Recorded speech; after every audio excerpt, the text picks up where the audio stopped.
Hello bookworms! Welcome back to my channel and to another book haul. I haven't done one of those in a while. Well, I usually don't do them generally, but I got a huge amount of books lately and I wanted to let you know where things are going, and I also wanted to show off all my new books. So these are actually two different purchases that I'm combining into one haul.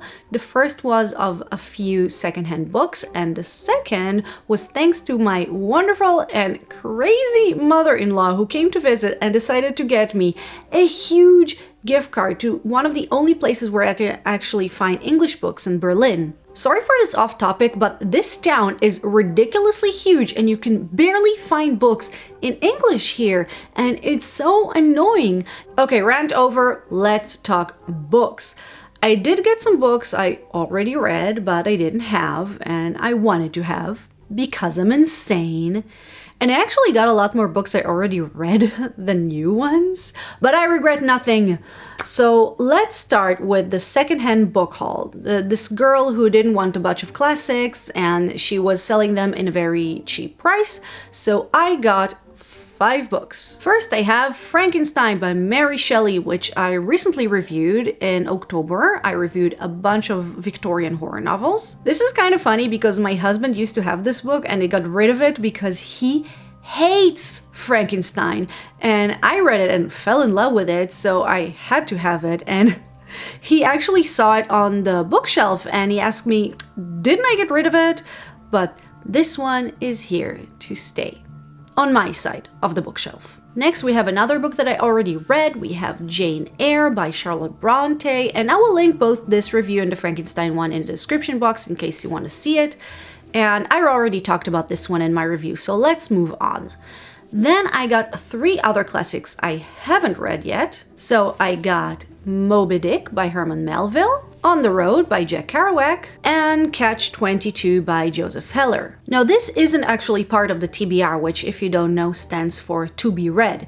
In this case, I mean to read all of them, but by TBR I refer to the books that I will read and review relatively soon. I will read these ones eventually, but I can't promise when.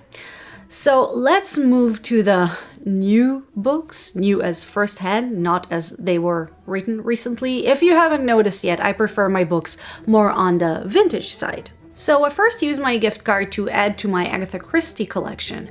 I have a collection of her books with Hercule Poirot as a main character, so I bought Third Girl, 1, 2, Buckle My Shoe, and Lord Edgware Dies. Now I said that I used it first to buy these. I meant that it was my first stop in the bookstore. I didn't mean it to be that way, but I actually spent the entirety of my gift card in one go, just to show you how crazy I am. Now next I saw a few classics I already read in beautiful covers and I just couldn't leave them behind. So we have Watership Down by Richard Adams. Look at this beautiful cover! Wuthering Heights by Emily Bronte. And now the song is stuck in my head yet again. And The Secret Garden by Frances Hodgson Burnett, which I actually never reviewed, but I read it many times as a kid and I really loved it, even though I have a feeling I didn't mention it on the list I made years ago about my favorite childhood books. In fact, there were a couple of important books that I didn't mention there. Maybe I should redo the list or upload a part 2. Or maybe I should just do a retro review of The Secret Garden, that's also an option. And now the last batch of books are ones that I haven't read yet. Entire 4 books from this haul. And these are also rather modern. So first we have a non-fiction, not a genre I usually gravitate towards.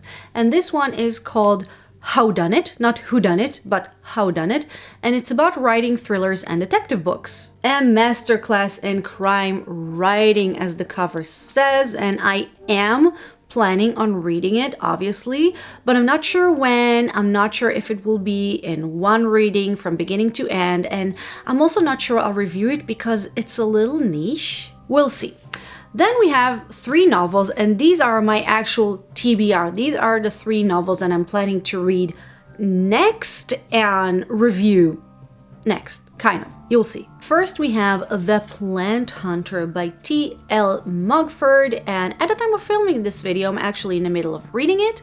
So far, it's pretty cool. It's a Victorian adventure tale, kind of like a Victorian Indiana Jones, kinda. You will have to wait for the review though, because right now I have another review pending on a modern haunted house novel.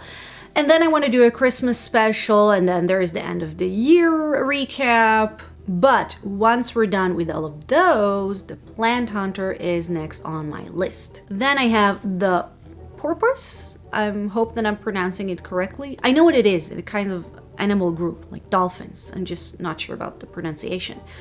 Anyway, this book is by Mark Haddon, who wrote one book I really didn't like, The Curious Case of the Dog at Nighttime, and one book I really liked, A Spot of Bother. So I decided to read another novel by him and to see on which side this one lands on.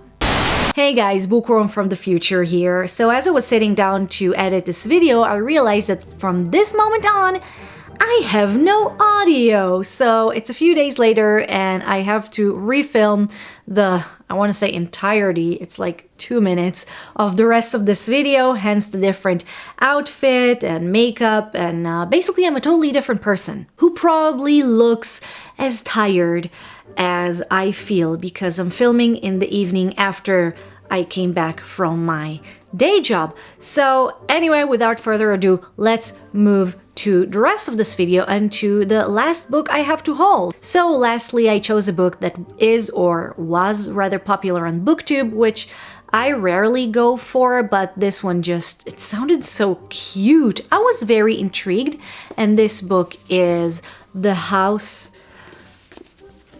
Did I tell you I'm tired? This is The House in the Cerulean Sea by T.J. Klune, and I think it has something to do with school for wizards, and it just sounded very cute. Something about the cover really reminded me of the Book of Speculation, which I also really liked, so I just hope it's worth it. So these last 3 books are the ones that I'll review soon. Does January count? Well, it takes time to read them and film, and I have a day job and a freelance job, and I don't have time for anything. Anyway, that was my latest update. Thank you very much for watching. I really hope you enjoyed this video, and if you did, please don't forget to share, like, and subscribe to my channel so you won't miss any of the reviews on these books. Also, write me a comment regarding these books. Have you read any of them? Any requests or warnings? Let me know. Again, guys, thank you very much for watching, and I'll see you next time in my review on this haunted house book I mentioned, because just because it's November doesn't mean Halloween is really over. I'll see you then. Bye bye.